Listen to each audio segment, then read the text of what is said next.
Could the current coronavirus, SARS-CoV-2, that has caused the current pandemic,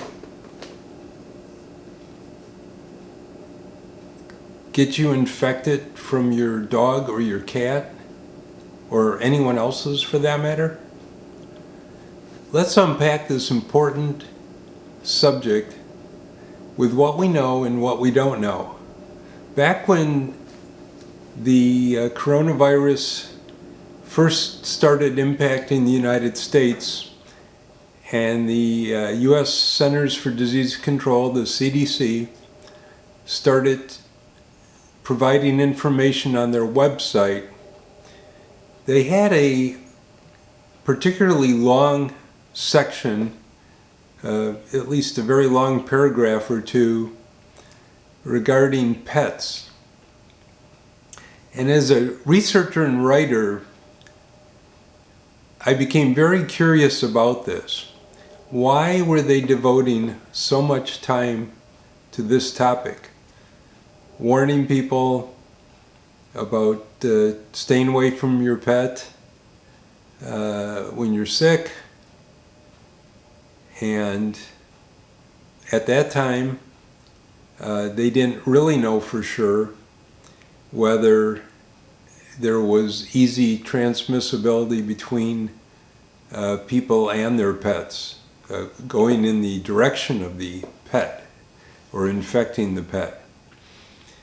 And it seemed that much of what they were saying was that if you are being isolated in your house, if you are sick with the coronavirus and you pet your dog or cat and then they leave the room that you're isolated in and other family members or other people pet that pet, that because we know the coronavirus can remain on surfaces and infect people, there is a possibility that this may be a way that people become infected.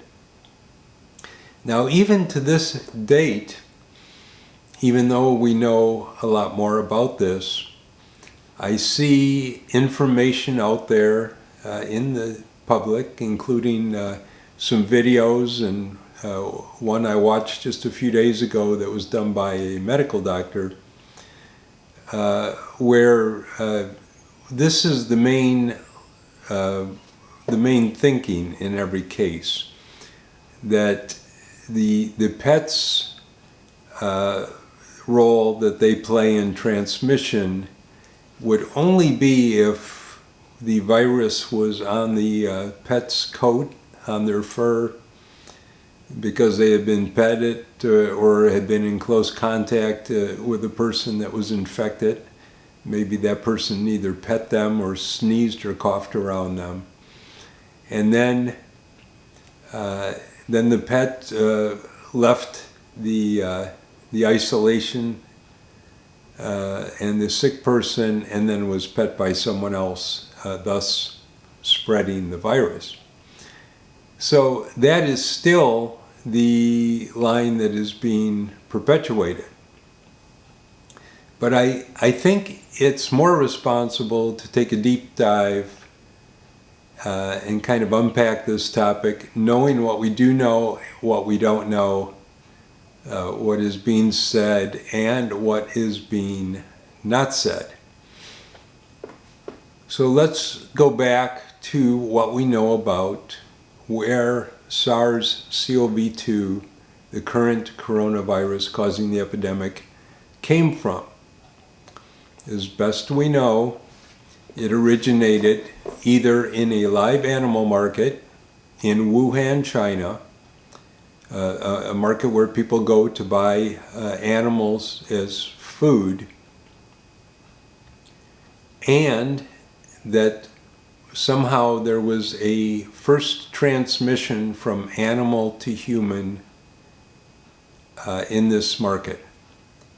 Other theories go that there is a virology lab also in Wuhan within close proximity to this market, and that they were doing research on coronaviruses, and that possibly through some flaw in their safety measures, there was transmission from animal to human. What researchers believe is that the current coronavirus began in bats, and through some testing and searching for certain markers in the current virus, they believe it's possible that there was an intermediate host animal like a pangolin, which then infected humans. This process, this transmission from animal to human is known as zoonosis, or it's a zoonotic transmission where it jumps from one species to another.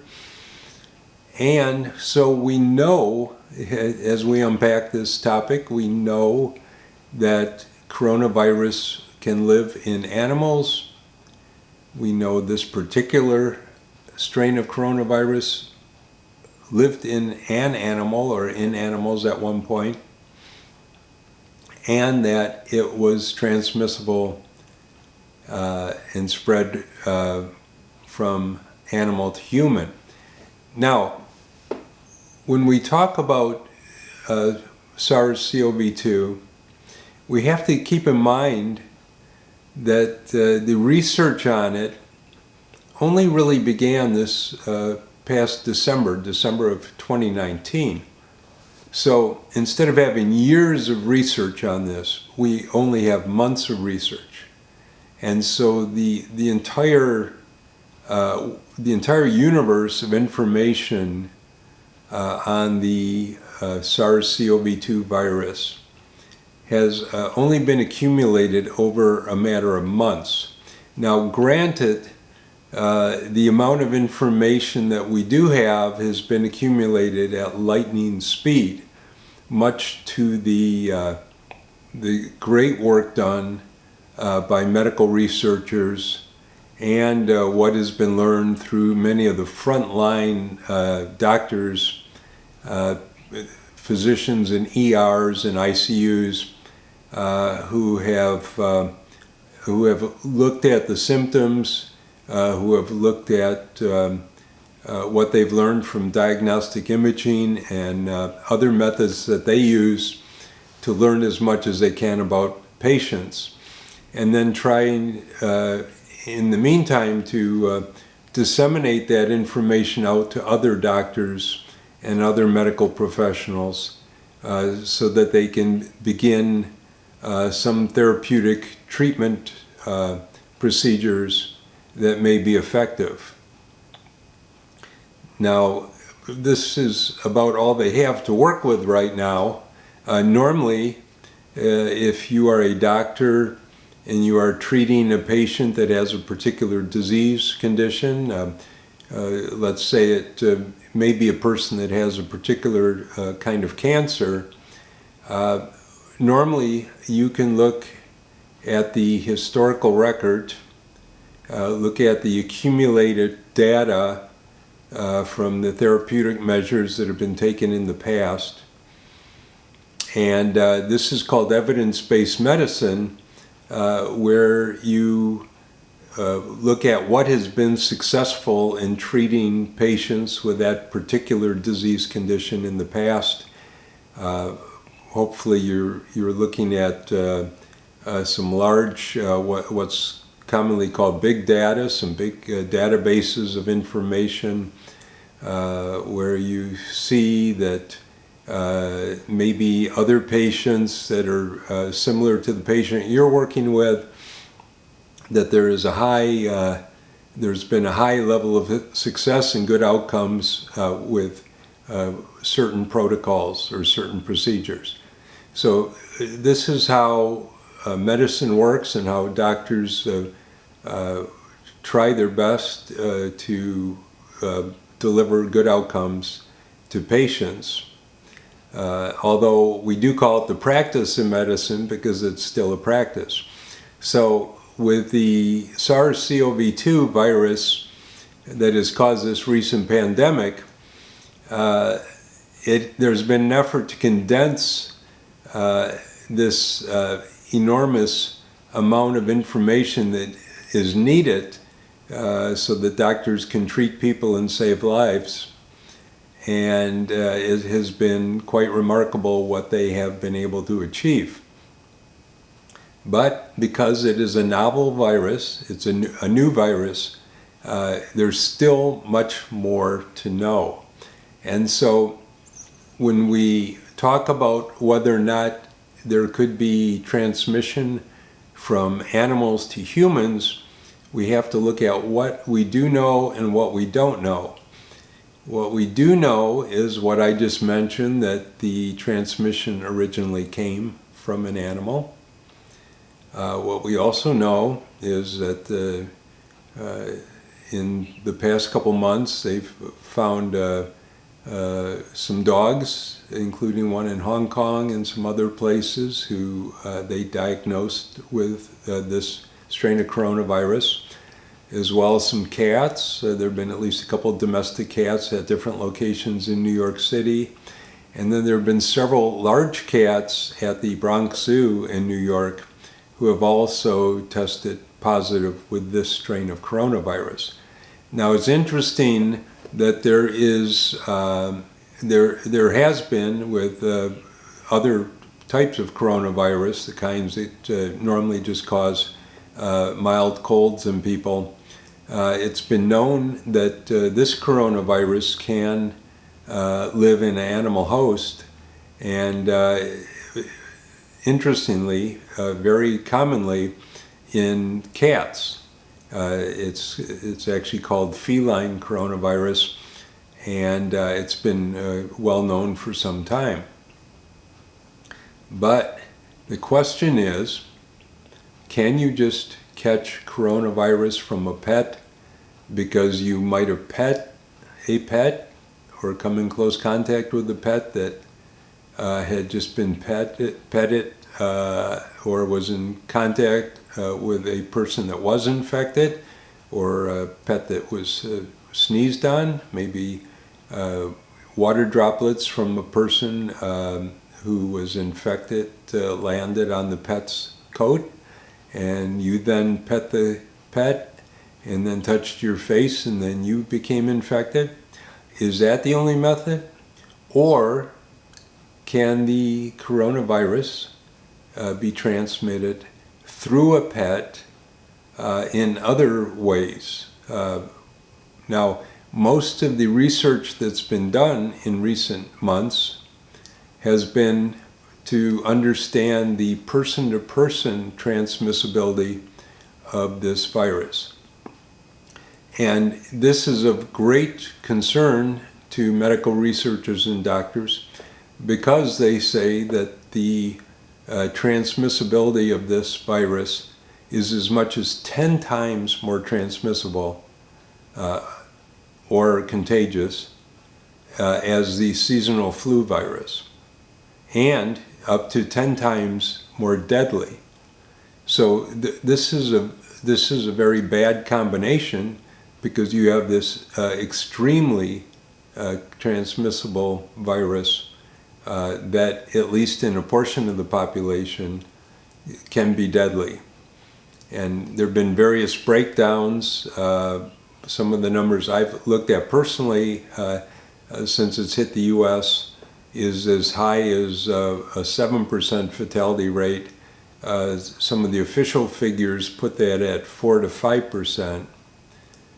And of course, you hear that the people that are most likely to succumb to this are people in high-risk groups, people who are older, people who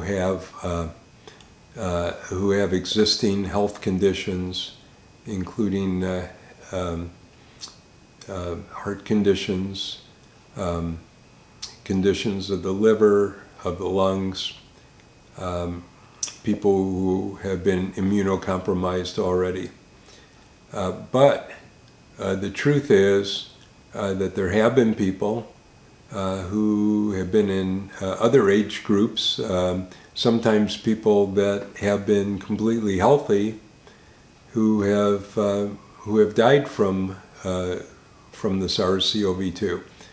And some of what they're learning now is that some of that has to do with both inflammation in the body, which is a result of the body's immune system shifting into high gear to fight the virus, as well as organ damage because the oxygen that would normally be carried from the lungs through our bloodstream to the organs has been disrupted.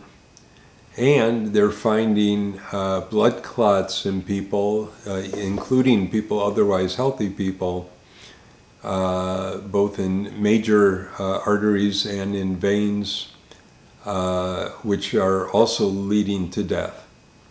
So this is a medical condition that is still being slowly learned about in its totality.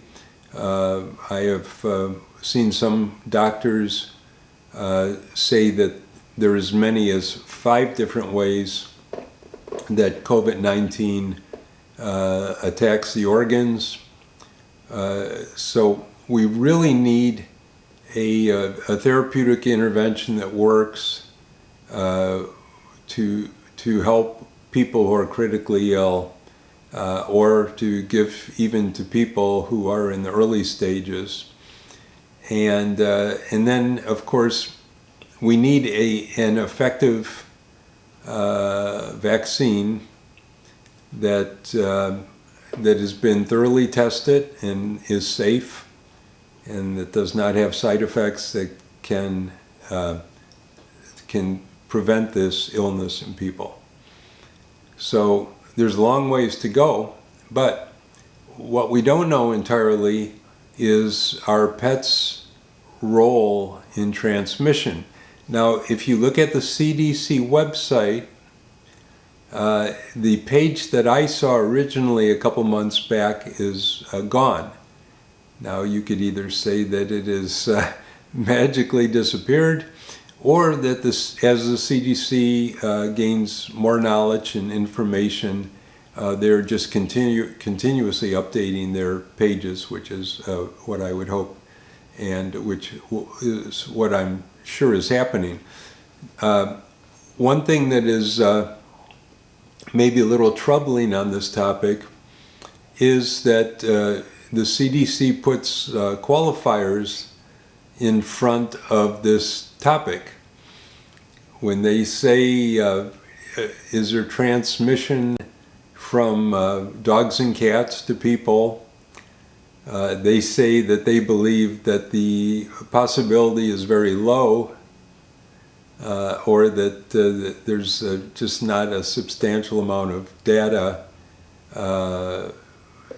to prove it, or there are other qualifiers I've seen them use.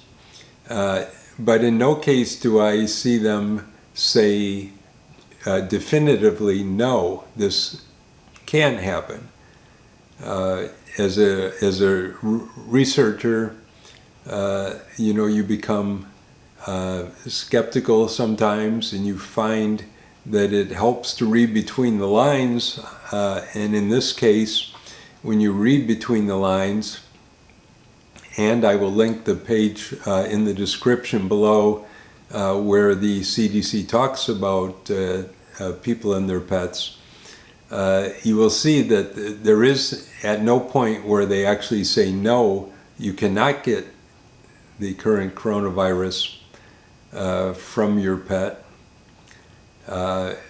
Again, the emphasis is on people petting their pets and or being in direct contact with them, where they might cough or sneeze on the pet and get droplets on the fur and transmit that way. But when it comes to talking about whether or not you can get coronavirus or end up with COVID-19, the actual disease, from your pet, there are always qualifiers, and there is no outright denial that this could happen.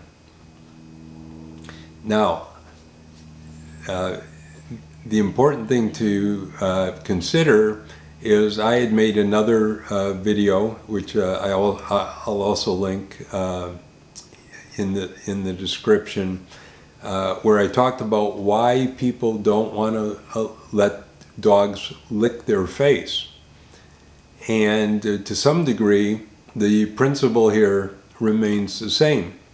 In that video, I talked about a bacteria that exists in the mouths of over 70% of dogs, that if they lick your face or lick an open cut, in some cases can cause a really severe illness, which in some people has led to amputations of limbs, and in some rare cases has actually led to death. The principle is actually the same. Of course, bacteria and viruses are quite different. Viruses are not living organisms. They replicate themselves once they get inside your cells.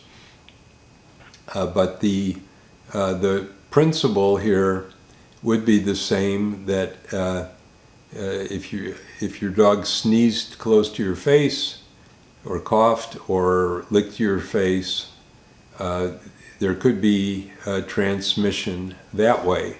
There is nowhere where any research that I have seen to date, including what the CDC says, would disprove that hypothesis, or would even suggest that it's not possible.